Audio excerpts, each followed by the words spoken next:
उत्तरकाशी जिला पंचायत अध्यक्ष दीपक पर केस दर्ज होगा और विशेष सचिव रिद्धिम अग्रवाल ने आदेश जारी कर दिए हैं। एसआईटी जांच की रिपोर्ट के आधार पर ही केस दर्ज किया जाएगा। उत्तरकाशी के जिला पंचायत अध्यक्ष दीपक बिजलवाड़ पर सरकारी धन के दुरुपयोग और गबन का आरोप लगा है और उसकी एसआईटी जांच की गई थी और जांच के बाद अब केस दर्ज करने का आदेश दिया गया। दीपक बिजलवाड़ पहले बीजेपी में थे और 2022 के लोकसभा चुनाव से पहले कांग्रेस का दामन थामा था।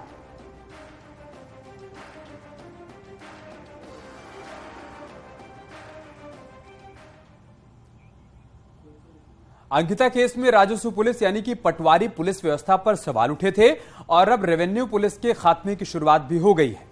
राज्य के 1800 राजस्व गांवों को रेगुलर पुलिस एरिया में शामिल कर लिया गया है और इसकी अधिसूचना भी जारी हो गई है।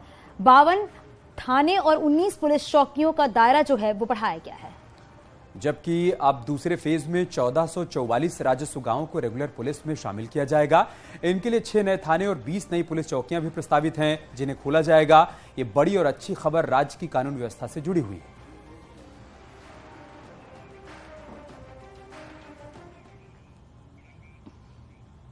अंकिता भंडारी हत्याकांड मामले में मंगलवार का दिन काफी अहम रहने वाला है। मामले में हत्याकांड के तीनों आरोपियों के नार्को टेस्ट को लेकर 3 जनवरी को न्यायिक मजिस्ट्रेट कोर्ट में सुनवाई होगी। दरअसल हत्याकांड के आरोपियों ने एसआईटी की ओर से नार्को टेस्ट कराने की अपील के खिलाफ कोर्ट में याचिका दायर की है।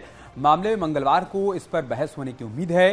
तो वहीं अंकिता के परिजनों की ओर से आरोपियों का नार्को टेस्ट कराए जाने की पैरवी की जाएगी। रूप से ये चाहूँगा कि उसके फादर भी चाहते हैं कि नार्को और पॉलीग्राफ टेस्ट हो। क्यों, ऐसा क्या कारण रहा कि उन्होंने ऐन वक्त में मना कर दिया, जबकि पहले उन्होंने प्रार्थना पत्र दिया था कि हमारा नार्को पॉलीग्राफ टेस्ट उनके लिए हम राजी हैं। अचानक उनके द्वारा ये अपने अधिवक्ता के माध्यम से यह कह दिया जाता है कि हम नार्को पॉलीग्राफ टेस्ट कराने को तैयार नहीं है।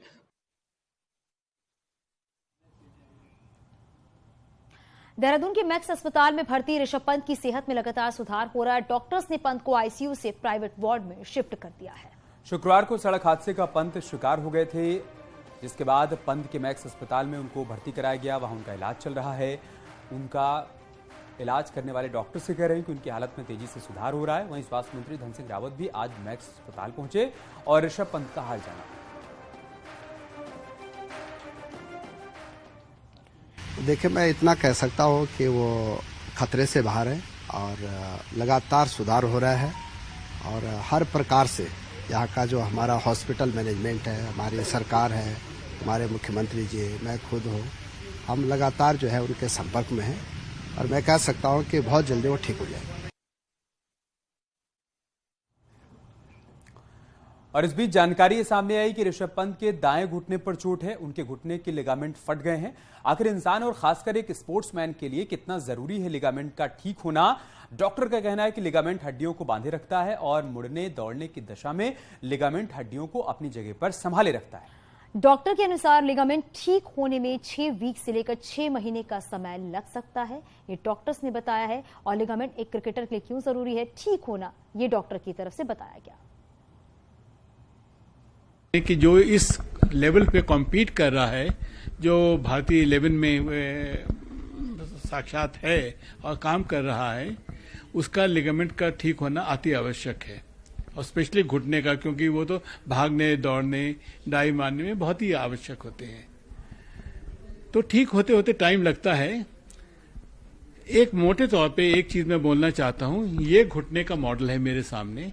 इसमें घुटने में 4 लिगामेंट होते हैं। ये है MCL मीडियल कोलैटरल, ये LCL है और इसके अंदर देखें तो 2 घुटने के ये हैं, ये ACL है और पीछे से देखें PCL। ये 4 आवश्यक लिगामेंट, और भी कई होते हैं लेकिन सबसे आवश्यक ये हैं। इनका ठीक होना बहुत ही जरूरी है। देहरादून मैक्स अस्पताल में क्रिकेटर ऋषभ पंत का हालचाल जानने और उनसे मिलने नारसन बॉर्डर से वो युवा पहुंचे जिन्होंने ऋषभ पंत की एक्सीडेंट के बाद अस्पताल पहुंचाने में मदद की थी। इन युवाओं ने शुक्रवार को सड़क दुर्घटना के बाद ऋषभ पंत की मदद की और उनको अस्पताल तक पहुंचाया था। आज हॉस्पिटल पहुंचकर उन्होंने ऋषभ पंत का हाल जाना है।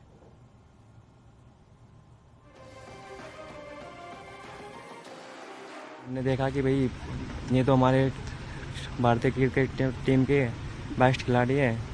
तो हमने उनका इलाज के लिए प्रथम बार तो उन्हें अपना मतलब जो भी हमसे बना कपड़ा दिया, कंबल दिया, और उन्हें सर पे थोड़ी जो चोट आई थी जिसकी वजह से हम अच्छी तरह पहचान नहीं पाए, तो हमने दुपट्टा बांधा और उन्हें बोला कि आप घबराओ मत, ऐसा कुछ नहीं होगा।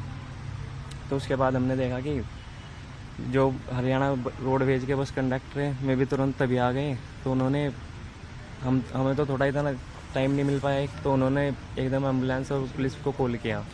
कॉल करने के बाद हमने देखा कि पुलिस 10-15 मिनट के बाद एम्बुलेंस और पुलिस आ गई। पुलिस आते ही तो हमने उन्हें एम्बुलेंस में बिठाया और उपचार के लिए सक्षम हॉस्पिटल की ओर गए। ऋषभ पंत की कार एक्सीडेंट मामले में पुलिस जहां नींद की झपकी को वजह बता रही है, तो वहीं ऋषभ पंत के हवाले से पहले डीडीसीए और बाद में मुख्यमंत्री भी कह चुके हैं कि सड़क पर गड्ढा होने के चलते हादसा हुआ। अब बस आपको बताते चाहिए, विरोधाभासी बयान को लेकर पुलिस खुद सवालों के घेरे में। ADG law and order V Murugesan का कहना है कि एक्सीडेंट से जुड़े तथ्यों की छानबीन की जा रही है, जो तथ्य सामने आएंगे उसके आधार पर कार्रवाई की जाएगी। एडीजी का यह भी कहना है कि दुर्घटना ड्रंक एंड ड्राइव के कारण नहीं हुई। क्या पूछ रहे हैं, उस समय वो शौक में रहते हैं आदमी, तो उस पे अब उसी बेस पे हम आगे बढ़ना ठीक नहीं होगी। छानबीन होगा, उसके बाद आगे कार्रवाई होगी इस पर। क्या आप लोग ड्रंक एंड ड्राइव को भी लेके चल रहे हैं? यही तो मैं कह रहा हूँ, अभी छानबीन के बाद ही होगा, लेकिन प्रेमा पेशिया कोई ड्रंक एंड ड्राइव का नहीं आए। डॉक्टर से बात होगी। ऋषभ पंत की कार एक्सीडेंट के मामले में अभी धुंध नहीं छट पाई है कि एक्सीडेंट नींद की झपकी के कारण हुआ या फिर सड़क पर गड्ढे होने के कारण हुआ, लेकिन सड़क पर गड्ढे को लेकर राजनीति जरूर शुरू हो गई है। पूर्व सीएम हरीश रावत का कहना है कि हमारी सरकार चकाचक मजबूत सड़कें देकर गई थी, इन्होंने 6 साल में उसे गड्ढों में तब्दील कर दिया। हरीश रावत ने कहा कि ऋषभ पंत ने चोट खाकर हमें चेतावनी दी है कि अपनी सड़कों को दुरुस्त रखो। वहीं सीएम धामी ने कहा, दुर्घटना को लेकर अलग अलग तरह की बातें हो रही हैं, सभी अपनी अपनी ओर से ये कयास लगा रही है कि सीएम ने कहा कि सड़क दुर्घटना में घायल ऋषभ पंत का इलाज अच्छी तरह से हो रहा है। राज्य सरकार हो या चाहे प्रधानमंत्री, सभी उनके स्वस्थ होने की कामना कर रहे हैं। तो हम इनको बिल्कुल चकाचक मजबूत सड़कें दे करके गए। इन्होंने 6 साल में उनको गड्ढा युक्त सड़कों में बदल दिया। और ऋषभ पंत के मैं शीघ्र स्वस्थ होने की कामना करता हूं। वो शीघ्र फिर बैटिंग के फील्ड पर आए। मगर उत्तराखंड के लाल ने जहां हमको गौरव दिया, वहां पर जो है चोट खा करके हमको एक चेतावनी भी दी है कि अपनी सड़कों को दुरुस्त रखो। ये बहुत सारी बातें हैं, इसमें अलग अलग तरीके से व्याख्या करने की अलग अलग प्रकार की चीज़ें हो रही हैं। मैं इतना ही कहना चाहूँगा कि उनका इलाज अच्छे तरीके से हो रहा है। राज्य सरकार हो, चाहे आज हमारे देश के माननीय प्रधानमंत्री मोदी जी हों, लगातार वो चिंता कर रहे हैं। बीसीसीआई के लोग भी उनके संपर्क में हैं। अस्पताल के सभी लोगों से हम लोग कल मिले हैं और हमारा प्रयास है कि वो जल्दी स्वस्थ हों। वहीं ऋषभ पंत के हादसे के बाद अचानक से रुड़की में उस हाईवे पर NHAI एक्टिव हो गया और रोड को ठीक करने का काम किया गया। जंपिंग वाली जगह को लेकर उसे ठीक किया गया है, साथ ही साथ जो डिवाइडर टूट गया था और डिवाइडर की जो पोल टूट गए थे उन्हें भी ठीक किया गया है।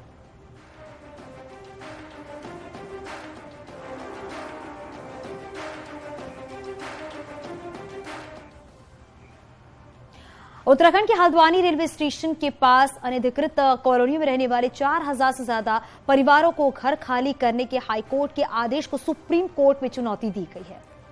और सुप्रीम कोर्ट में हाईकोर्ट के फैसले पर दोबारा से विचार करने के लिए कहा गया है। इस मामले में सुप्रीम कोर्ट गुरुवार को सुनवाई करेगा। नैनीताल हाईकोर्ट ने अतिक्रमण हटाने के लिए 7 दिन का समय दिया है। वहीं रेलवे अधिकारियों ने कहा है कि 2 किलोमीटर से ज्यादा लंबी पट्टी पर बने मकानों और दूसरे ढांचों को गिराने की प्रक्रिया शुरू कर दी गई।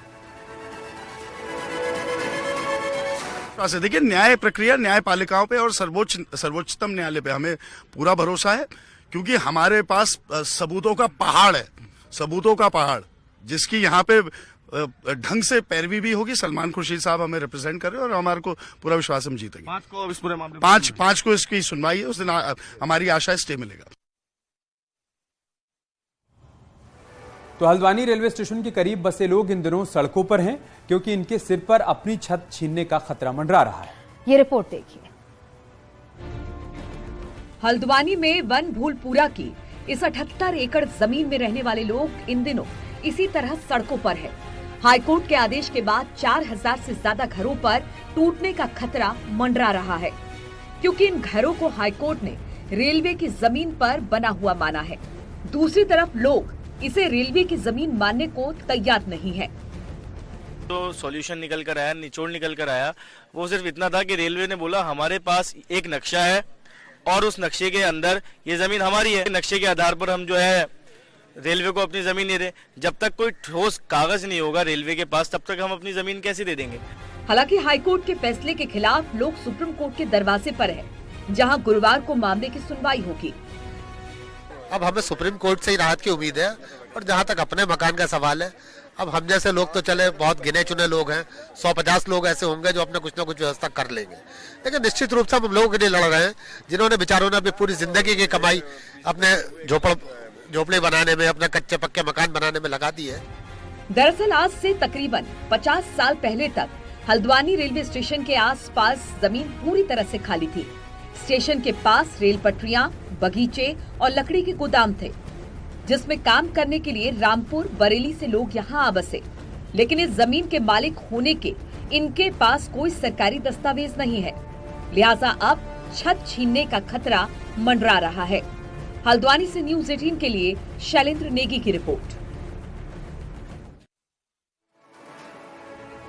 नैनीताल हाईकोर्ट ने कोटद्वार में राजाजी नेशनल पार्क के पास स्टोन क्रशर बंद करने का आदेश दिया है। हाईकोर्ट की चीफ जस्टिस कोर्ट राष्ट्रीय वन्यजीव बोर्ड को आदेश दिया। आदेश यह है कि निर्माण उनके मानकों के खिलाफ है तो 3 महीने के भीतर उन्हें ध्वस्त कर दें। इसके साथ ही कोर्ट ने कहा कि प्रदूषण बोर्ड से पहले दी सरकार की अनुमति कानून के खिलाफ है और ऐसी अनुमति कानून में मान्य नहीं है।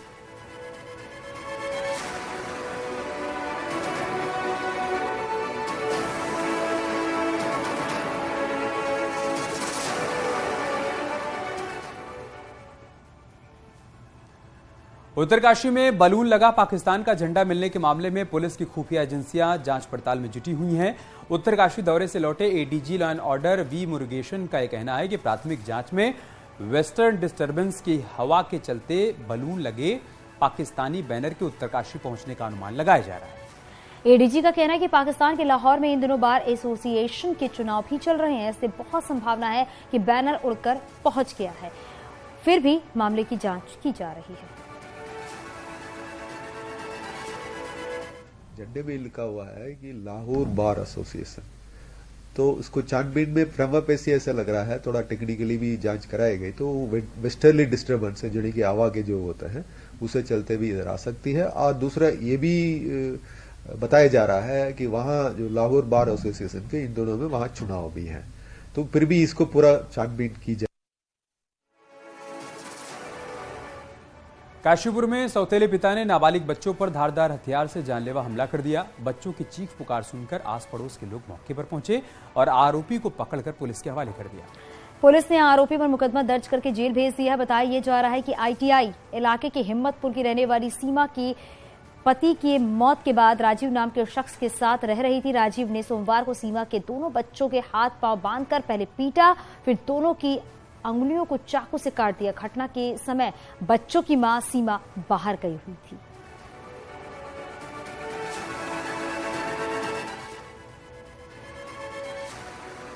अन्य पुरुष इनके साथ रह रहा था, जो कि जिसका बर्ताव बच्चों के साथ ठीक नहीं था और आए दिन वो बच्चों के साथ मारपीट करता था। इसी क्रम में आज उसके द्वारा हमला किया गया, जिसमें 2 बच्चों की उंगली पे चाकू के चोट पाए गए। तत्काल उनको अस्पताल में इलाज कराया गया। अभी बच्चों को हमने घर पे छोड़ा है। बागेश्वर में कपकोट की दुलम गांव में एक लड़की आत्महत्या करने के इरादे से दुलम पुल पर चढ़ गई, जिसकी तत्काल ग्रामीणों ने पुलिस को सूचना दी। पुलिस ने मौके पर पहुंचकर लड़की को सुरक्षित निकाला। बताया जा रहा है कि लड़की घर पर किसी बात पर नाराज हो गई थी और पुल से नदी में कूदने की तैयारी में थी। पुलिसकर्मी सादी वर्दी में पहुंचे, लड़की से बात कर उसे सुरक्षित निकाला। लड़की को काफी देर समझाने के बाद उसे मनाया जा सका। परिजनों के साथ काउंसलिंग के बाद लड़की को फिर सौंप दिया गया।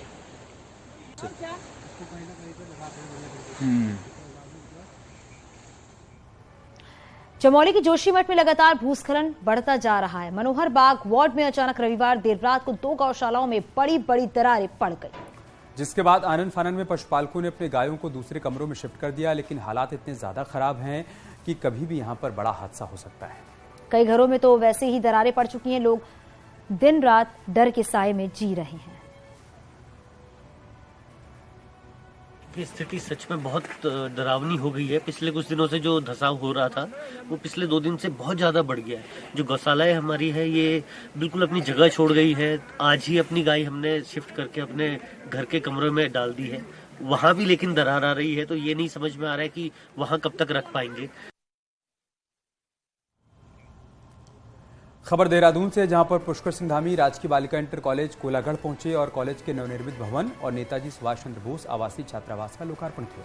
इसके साथ ही सीएम ने स्मार्ट शाला टीवी डिवाइस स्पोकन इंग्लिश कार्यक्रम का शुभारंभ किया। इसके साथ ही कक्षा 9 से कक्षा 12 तक के 40,000 बच्चों को अंग्रेजी बोलना सिखाया जाएगा। कार्यक्रम में शिक्षा मंत्री धन सिंह रावत, गणेश जोशी सहित कई लोग मौजूद रहे। आज इतना बड़ा परिसर, इतना बड़ा विस्तार देने का काम किया है, तो आपने कहा है कि यहाँ पर इसके नाम की जो है, क्योंकि उनके नाम से होना चाहिए, तो मैं घोषणा करता हूँ कि जो हमारा विभाग है उसको इस घोषणा को मूर्त रूप देने का काम करेगा कि इनके नाम से आगे आने वाले समय में, क्योंकि हमारे प्यारे बच्चे, छात्र छात्राएं नौनिहाल, उनको हरबंश कपूर जी के, स्वर्गीय हरबंश कपूर जी के जीवन में उन्होंने कितने संघर्ष किए और लगातार जनप्रतिनिधित्व के क्षेत्र में लगातार चुने जाने का एक रिकॉर्ड भी उन्होंने बनाया। कहीं न कहीं जहां हमारे छात्र छात्राओं के लिए, हमारे नौनिहालों के लिए वो प्रेरणा स्रोत है, वहीं सामाजिक क्षेत्र में, राजनीतिक क्षेत्र में काम करने वालों के लिए भी प्रेरणा स्रोत के रूप में रहें, उनको जानते रहें। इसलिए मैं घोषणा करता हूं कि ये विद्यालय उनके नाम से होगा। सुप्रीम कोर्ट ने नोटबंदी के फैसले को वैधानिक ठहराया, जिसका सीएम पुष्कर सिंह धामी ने स्वागत किया। सीएम ने कहा कि नोटबंदी का फैसला देश हित में था। एक बड़े बदलाव के लिए प्रधानमंत्री ने यह बड़ा फैसला लिया था।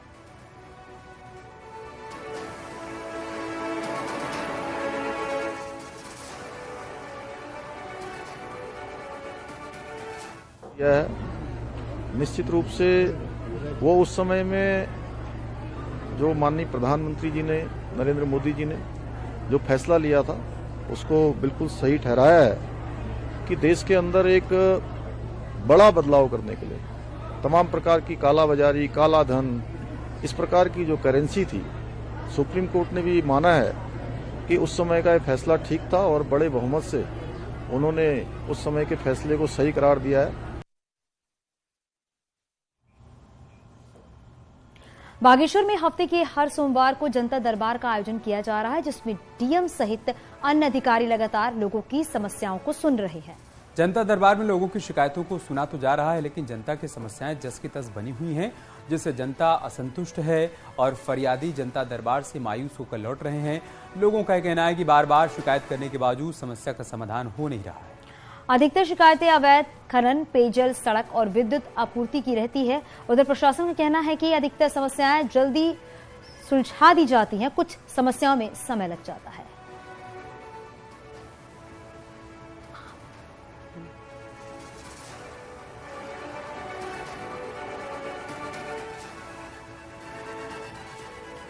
लगातार हर मंडे को एप्लीकेशन लेके आता हूं और उसके साथ साथ विद्युत विभाग की भी समस्या है, पोल की जो निस्तारण नहीं हो पा रही थी। आज मैं क्रोधवश जो है अपनी एप्लीकेशन, क्योंकि जहां पहले आशा होती है तो उससे बड़ा दर्द होता है वो टूटने पर, तो मुझे लगा कि अब नहीं ही वो काम होना है, तो एप्लीकेशन आज वापस ले ली जाए। प्रस्ताव हम आज से 3 महीने पहले डीएम साहब को भी, एसडीएम साहब को भी और कानून को साहब को भी मैं दे चुका हूँ। मेरे पास रिसीविंग भी है, मोहर भी है, इसमें लगी हुई है, 3 महीने पहले की है, लेकिन अभी तक इसमें कोई कार्रवाई नहीं हो रही है और मकान नहीं मिल रहा है। 10 बार आ गई यहाँ, घर में आके भी कह के गए तो मैं अल्टो करूंगा, मैं पैसे दूंगा तुम्हें बहुत गरीबी है। देखे भी गए फिर भी कुछ नहीं मिल रहा है। हाँ, क्या कर रहे हैं? आदमी कह रहा था कितने बार जाएगी, मैंने कहा एक बार।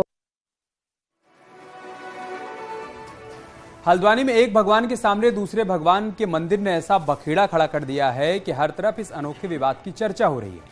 इसे लेकर गोलजियों के दरबार में अर्जी भी लग गई है, जिसके बाद 24 घंटे में ही मामला सुलझ गया। आप ये रिपोर्ट देखिए।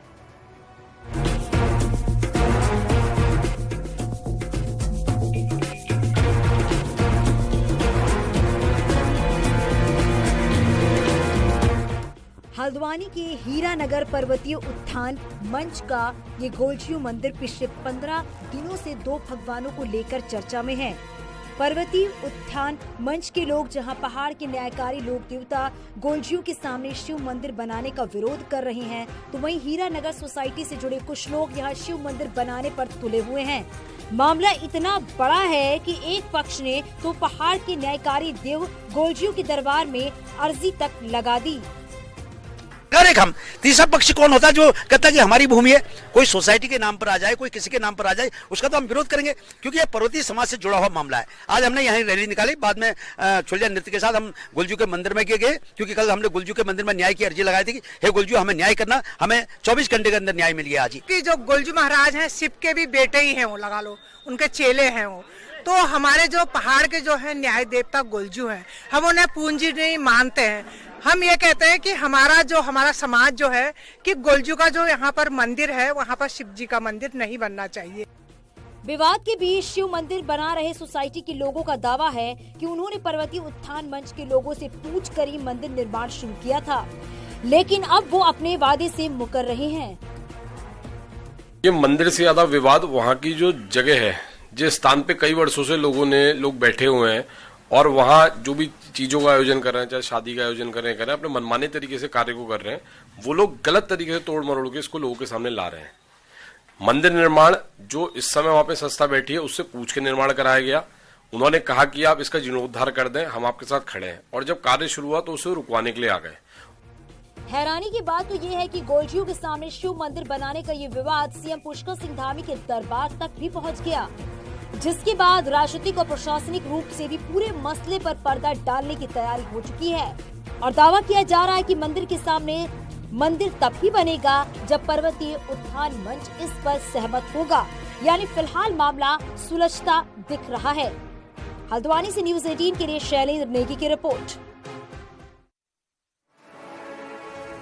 कॉर्बेट टाइगर रिजर्व के पास पनूत से लेकर मुहान तक बाघिन का आतंक जारी है। वहीं एक बाघिन लाइव स्ट्रीम कैमरा में कैद हुआ है, जो लंगड़ाता हुआ नजर आ रहा है। वहीं गुलदार क्यों लंगड़ा रहा है, ये जांच के बाद ही साफ हो पाएगा।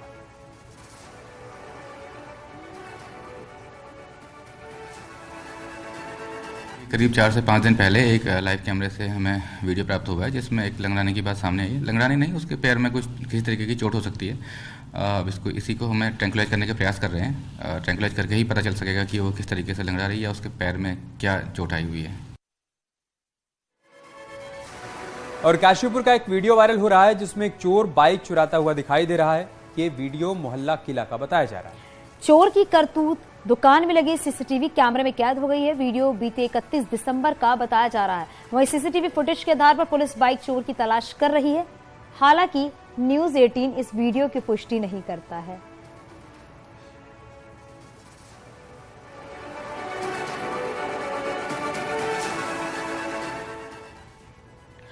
हरिद्वार की गुरुकुल कांगड़ी यूनिवर्सिटी में वर्चस्व को लेकर जंग जारी है।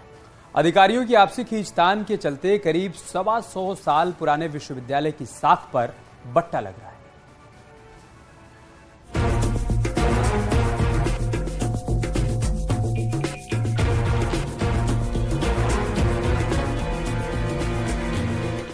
विश्वविद्यालय में स्पॉन्सर बॉडी कही जाने वाली आर्य प्रतिनिधि सभाओं ने सत्यपाल सिंह पर अपने अधिकार क्षेत्र से बाहर जाकर काम करने का आरोप लगाते हुए उन्हें पद से हटा दिया।